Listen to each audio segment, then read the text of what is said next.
Il fut ministre de l'Intérieur, maire de Neuilly-sur-Seine, président de l'UMP et président de la République française.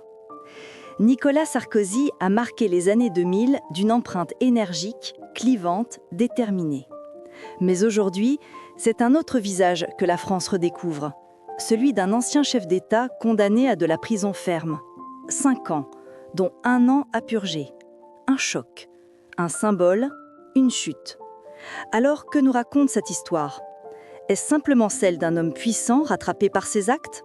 Ou bien derrière le récit judiciaire se cache-t-il une leçon plus profonde sur le pouvoir, la justice, la mémoire et l'oubli ? Dans cette vidéo, nous allons revisiter l'ascension de Nicolas Sarkozy, sa philosophie du pouvoir, sa gouvernance, ses convictions, ses erreurs et cette condamnation historique. Mais au-delà du fait divers, c'est aussi une réflexion que nous vous proposons.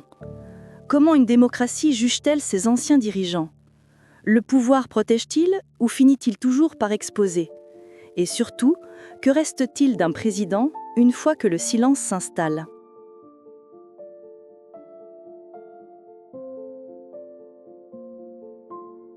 Nicolas Sarkozy, c'est d'abord une trajectoire. Né en 1957 à Paris, d'un père immigré hongrois et d'une mère issue d'une famille juive de Salonique, il grandit entre ambition, complexité identitaire et désir de reconnaissance.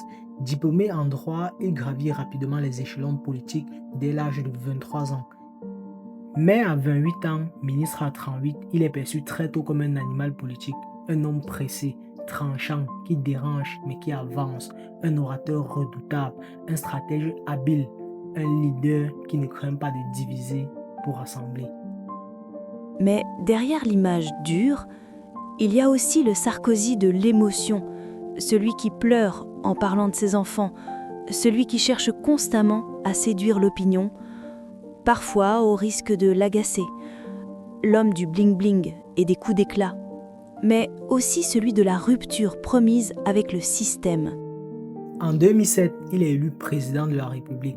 À 52 ans, il incarne un espoir, celui d'un président moderne, actif, décomplexé.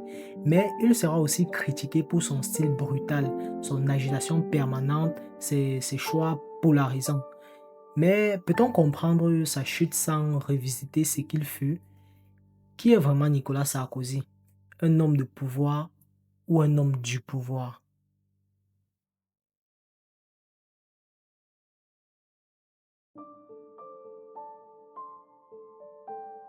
Nicolas Sarkozy a été condamné à 5 ans de prison, dont 1 an ferme.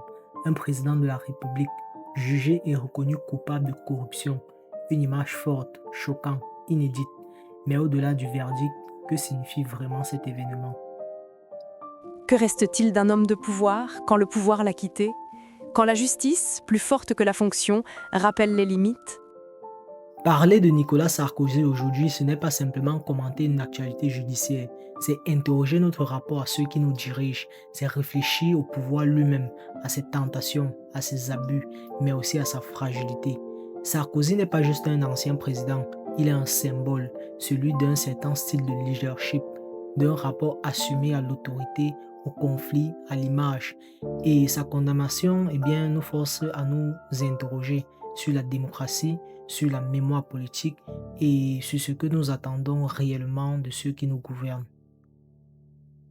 Et si finalement, cette chute n'était pas une fin, mais le début d'une autre lecture de notre époque ?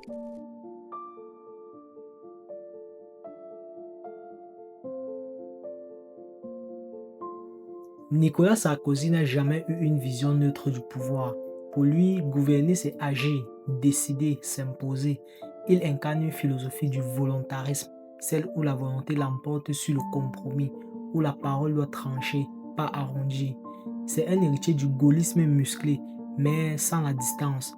Sarkozy ne cherche pas à incarner une fonction, il veut marquer un passage, un style, un impact. Je n'ai pas été élu pour commenter, mais pour faire, disait-il.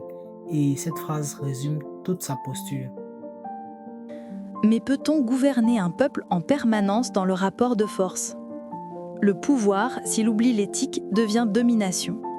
Et quand l'homme de pouvoir se confond avec la fonction, il oublie que celle-ci lui échappe toujours un jour. Nicolas Sarkozy voulait incarner l'autorité dans un monde en mouvement, mais la vitesse, l'agitation, l'affect ont parfois brouillé les lignes de la réflexion. Il n'a jamais caché son admiration pour ceux qui vont vite, qui décident seuls, qui affrontent, mais c'est peut-être là que se niche bien la limite de sa philosophie du pouvoir. Car un vrai pouvoir est aussi un pouvoir qui se retient, qui écoute, et qui sait que le silence vaut parfois mieux que le geste.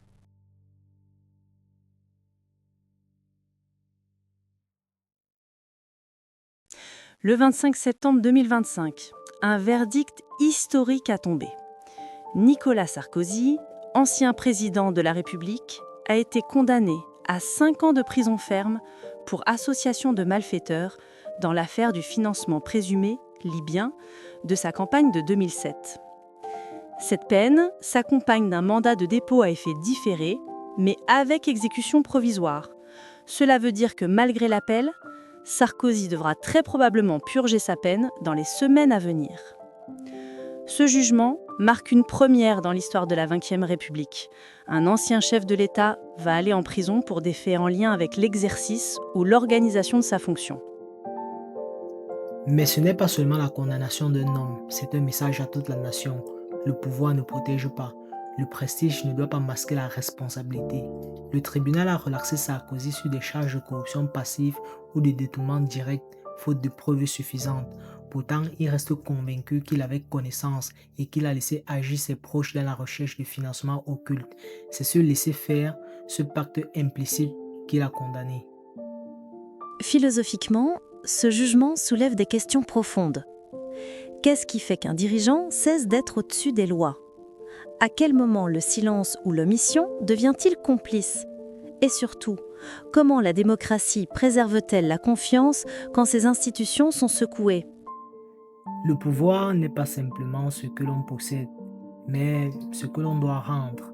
Nicolas Sarkozy aujourd'hui ne paye pas seulement pour ses actes présumés, il est aussi jugé pour ce qu'il a signifié pour la République.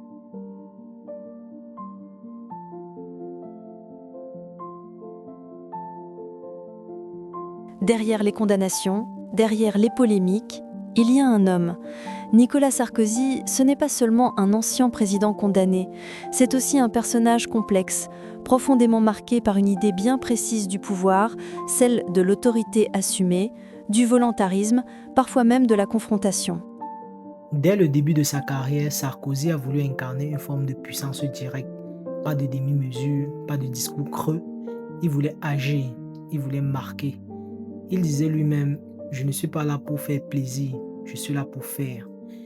Mais cette vision du pouvoir, aussi dynamique soit-elle, comporte un risque, celui de croire que la fin justifie les moyens. Nietzsche écrivait « Celui qui lutte avec des monstres doit prendre garde de ne pas devenir monstre lui-même ». Sarkozy, dans sa lutte contre l'immobilisme, contre la mollesse du système politique, s'est-il trop rapproché de ces monstres qu'il voulait abattre ? Son style a souvent divisé.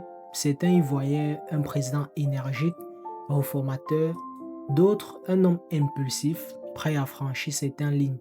Et aujourd'hui, c'est peut-être cette relation trouble au pouvoir qui se retourne contre lui. Parce que dans une démocratie, le pouvoir n'est pas un bouclier, c'est un contrat.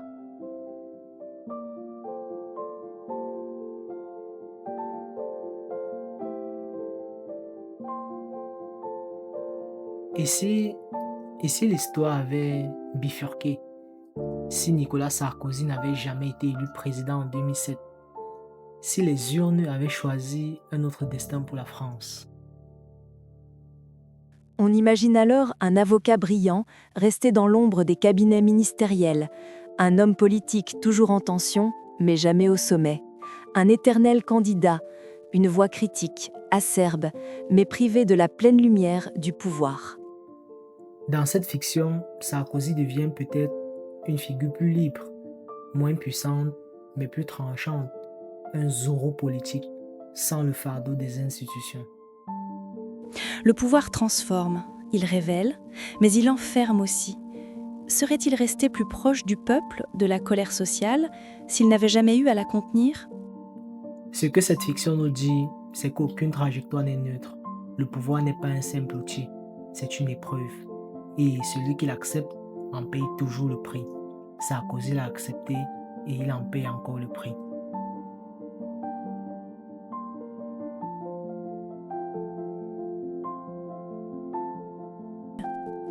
Nicolas Sarkozy, c'est plus qu'un nom dans l'histoire politique française. C'est un symbole de pouvoir, de controverse, de décisions tranchées et de fractures.